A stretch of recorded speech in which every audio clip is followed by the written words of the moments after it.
Well, hello, church family. On behalf of the elders, I wanted to give you a little update. First, we wanted to say that we miss you all.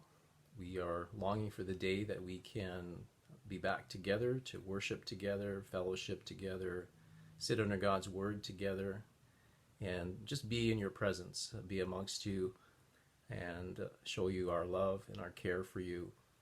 And during this time that we have been deprived of all these things, it's just really increased our eagerness and longing to be with you. So we do miss you all sincerely.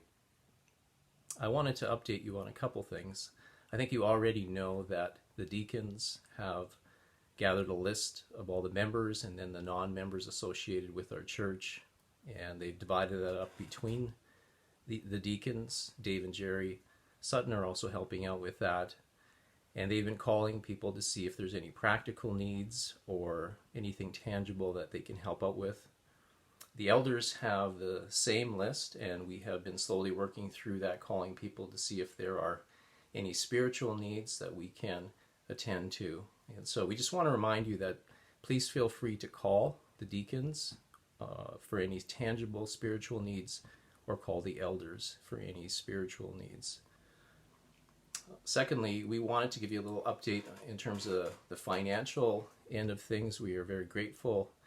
Dave Sutton has let us know that the monthly amount required in the budget is being met. And so thank you for, during this kind of awkward time, that you continue to tithe. And we are grateful for that. We also want to let you know that the elders during this time have been meeting one day a week in the mornings via Zoom to discuss all kinds of things. So we usually start out with a devotion and a time of prayer, talking about the congregation, and then we've been working through different items. As you know, we've been working through the Constitution. So as of late, we have reviewed both the Statement of Faith as well as the Church Covenant, which both were written in 1833 and required a little update.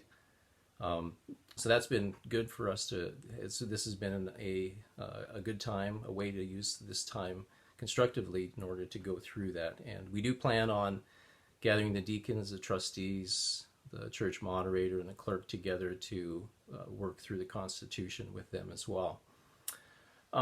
Brad has been diligently working through church membership classes, and he's almost done. And in the fall, Lord willing, those will start up sometime in the fall if things go well. He has also been working on the leadership training course that was suspended, and he's planning on doing that online. So that should be coming your way shortly. The elders have also been thinking through how we might, as a church family, return to some sort of normalcy. The Ontario government is putting out some guidelines this week with some timelines associated with what that might look like. So we've been just kind of keeping that in the back of our minds, how that might be done.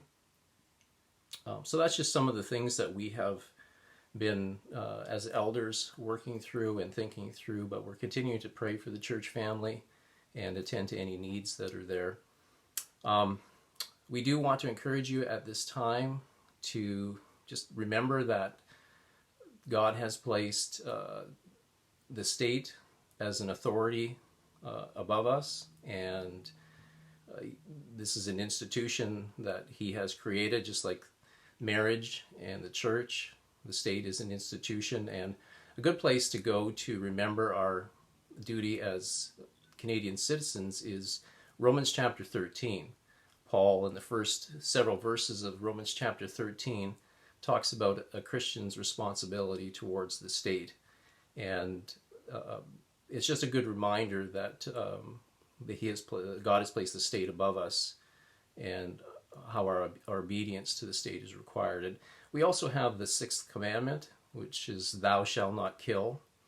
And it not only deals with things like murder or abortion, but it also deals with other things, because the underlying premise is the preservation of life. And so when we're thinking about the coronavirus, social distancing, restricting your contact to the least amount of people as possible, this all has to do with the preservation of life. And so Christians are guided by God's word, and this is one of the commandments that we are seeking to apply at this time. So I know that you are seeking to obey God in this, and so it's just a healthy reminder from the elders that we have biblical reasons to seek to be good Canadian citizens at this time, and we would encourage you to continue to do that. Lastly, a couple things. One is, please remember and keep in prayer the situation in Nova Scotia. Many of us have family and friends in Nova Scotia.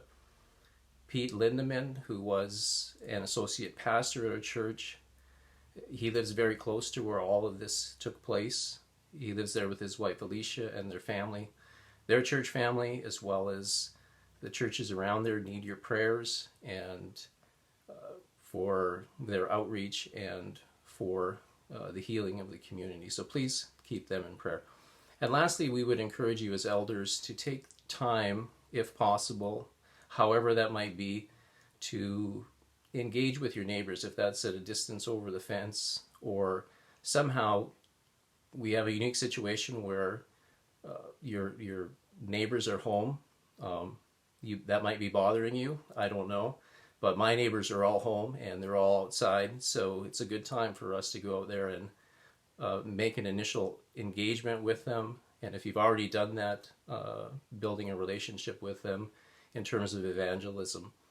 So keep each other in prayer regarding that. And we know that the biggest threat to humans is not the coronavirus, but it is definitely sin. And so this is a unique opportunity where we can care for our neighbors in terms of their eternal state. So that's just a little update from the elders. We do miss you, and we long to be with you again. So please take care.